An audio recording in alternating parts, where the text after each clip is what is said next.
What is going on, everybody? Welcome in. Wade Zanketta, Connor O'Neill. The Yates Cup, it has come to a close. We were there, Richardson Stadium in Kingston, Ontario. What a game it was.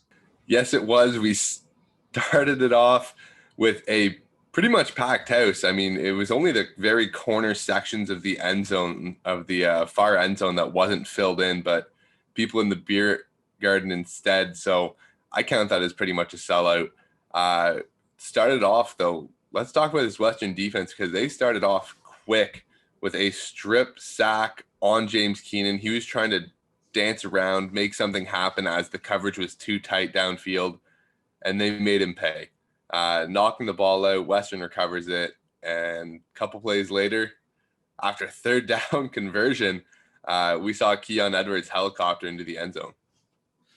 Yes, we certainly did. And that was kind of, the Western defense really, we'll get to the other guy there. No surprise what Keon Edwards did in that game. But the Western defense for me was really one of the major storylines in this game, because when you look at what they did and you look at what they forced, they forced 4 fumbles in this game. And what a game for the Western defense. And Deontay Knight was all over the field. There was a few plays, and one of my favorite plays that he made is he kind of was patient off the edge, waited, and then just I was shocked at first when I saw him being this patient, because he's got this electric get off, and I was waiting for it and I didn't see it. Instead, I kind of saw him pop up, kind of read where the running back was going to go, and then I saw it, and there I was like, oh, there it is, because he had Rashid Tucker for TFL in the backfield. But Deontay Knight and this Western defense, they just played fast and they played aggressive all game long. And unfortunately for the Gales, it was something that they hadn't really seen, and I think it maybe caught them by surprise a little bit. I think it was the physicality that kind of caught them by surprise. And this is what we talked about leading up to the game, was can they match it initially? Like, can they match the punch in the face that we know Western is going to throw early? And with that first kind of strip sack, it was like, oh, okay, well, I couldn't take any shots downfield because their coverage was too tight. I tried to dance around in the backfield like I have all year. I tried to make something happen, and all of a sudden a brick wall hit me. And then like 3rd and 1, and they convert it and get all the way down inside the 5. Like, to me, that was the play that was like, yeah, we're going to get this. Yeah, I have to agree. I absolutely have to agree with you. And the one thing, we'll stay on Western's defense for a little bit longer here, because I do want to talk about the Western back end. 2 interceptions in this game, but that doesn't show the full range of what they did. James Keenan went 14 of 26, and 26 is close to, or the most that he's put the ball in the air this season, holding him in check to 111 and 1 interception. So it was only 1 interception. I think I said 2 earlier on, but no, it was just the 1. It was the Western secondary really kind of like bottling up this good Queens receiving core. It was. And when we look at Queens and their decisions offensively, can we talk about something? I don't want to be overly critical here, because I don't know what was going on the sidelines, but early in the second quarter, Queens is pinned deep and they opt to take a safety, which I was like, okay, yeah, sure. You're kicking directly into the blowing wind. You don't want to have short field for Western, so you take the safety. But then whenever they decide to take the safety, they decide to try and run and bleed as much time off the clock as humanly possible, which is a tactic you usually see at the end of halves, at the end of games, when you're trying to like win a game and you don't want to give the offense enough time to put up a drive afterwards. But there was like 13 minutes left in this quarter, and I just don't quite understand the decision not to take the safety. I understand the safety part, but to try and bleed time off the clock, it was almost like you were scared to give Western extra time in the quarter because you were already down 14-0. But if you're worried about that, like that early, you're trying to kill clock. To me, that kind of seemed like, yeah, we know we're overmatched. I don't want to say that, because they did still try to fight for the rest of the game, but it just seemed kind of odd to make that decision with like 13 minutes left in the quarter. Yeah, I have to agree a little bit. Like, I'm with you. I understand the safety. I understand the call to take the safety. That's a call. That's just a regular call in Canadian football. I understand why you kind of want to do it with the wind, because I mean, we were there. It was damn cold all day long, and that wind was blowing hard off the lake. But so I understand not wanting to kick into the wind either. But yeah, the bleeding the clock thing, it just, I mean, I'm not a coach. I don't know. But it made me scratch my head a little bit too. So Let's head to the Western offense now before we talk some Queens football. Keon Edwards. I saw him counting touchdowns in the end zone with Trey Humes. He did the 3 celly.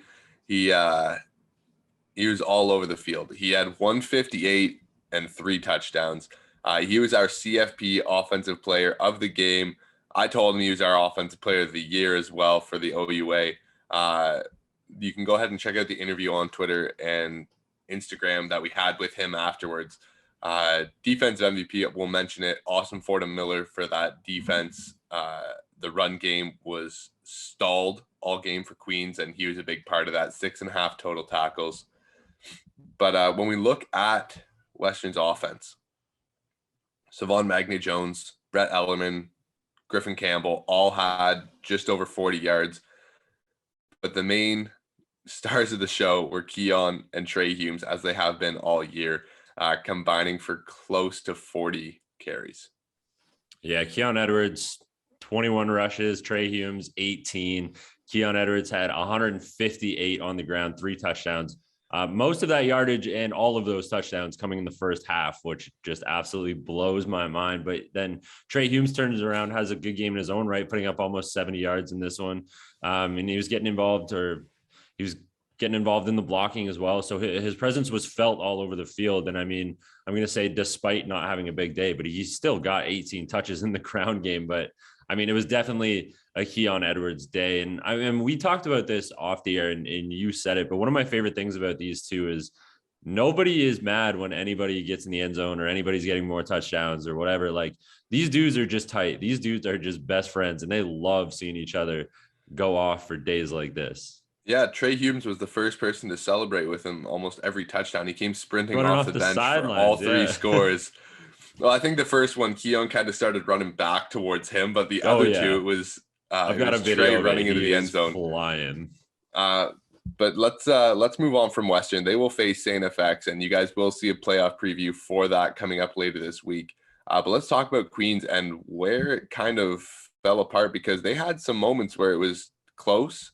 Nolan Bedard had a hell of a game in the return game, an 85-yard punt return that almost went for a score. They ended up actually missing a field goal off of that. But it was a day for him. It was a good day for the back end. I mean, they didn't really allow too many passing yards, under 200. They had 2 picks.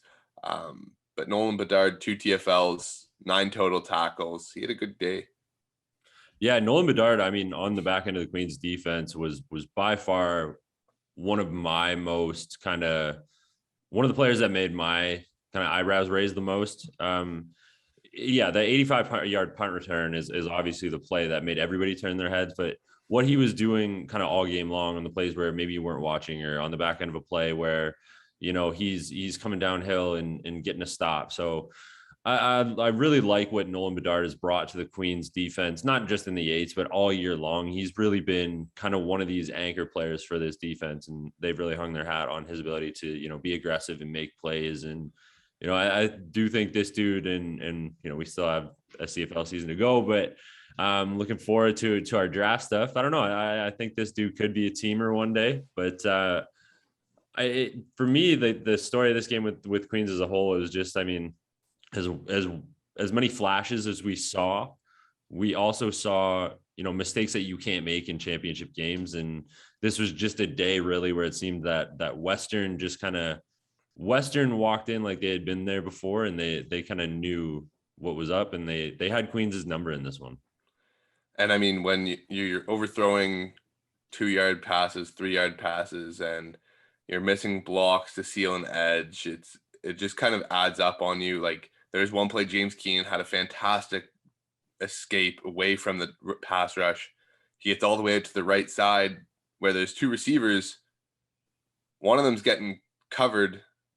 The other one is trying to block the DB 20 yards downfield. And James Keenan's kind of like, uh-oh, Yeah. where can I go with the ball now? So he ended up throwing it away and wasting the rush. But it was plays like that where it's just kind of, not everything is falling together for you. And mistakes certainly compound on top of that. But congratulations to the Western Mustangs on their game.